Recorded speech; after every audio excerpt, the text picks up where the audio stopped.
S'intéresse maintenant aux activités du Premier ministre. Après le Conseil des ministres, le chef du gouvernement, Soro Guillaume, a reçu en audience une délégation marocaine.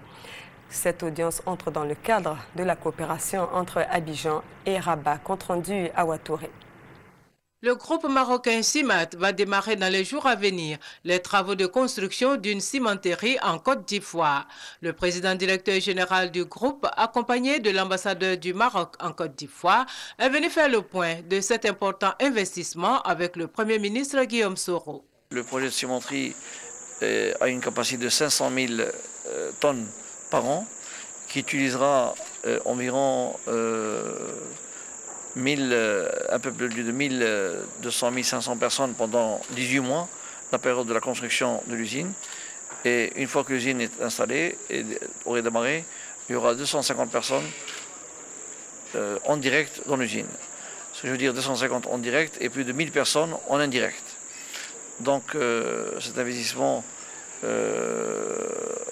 une fois que cet investissement est réalisé, nous passerons automatiquement à la création de projets de logements sociaux en Côte d'Ivoire. Une forte délégation de parlementaires allemands était aussi à la primature mercredi. Ces élus des partis au pouvoir et de l'opposition ont eu une séance de travail avec le Premier ministre Guillaume Soro et plusieurs membres du gouvernement. Ces parlementaires sont en Côte d'Ivoire pour s'imprégner des réalités du terrain après la crise post-électorale.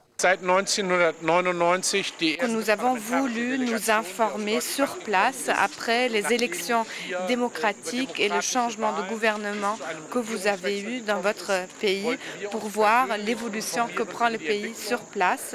Et c'est pourquoi nous avons pu avoir cet entretien important avec votre Premier ministre et nous avons parlé de ces desiderata pour la coopération avec l'Allemagne. Ce qui nous a marqué en parlant avec ce gouvernement, c'est qu'on pouvait avoir un dialogue tout à fait ouvert, franc, en confiance, constructif et critique aussi. On a abordé le sujet du travail forcé des enfants et donc c'est très important de constater qu'on a affaire à un gouvernement auquel on peut avoir confiance, avec lequel on peut mener un dialogue ouvert. C'est la première fois, au dire du chef de délégation, qu'une mission de parlementaires allemands vient en Côte d'Ivoire depuis 1980.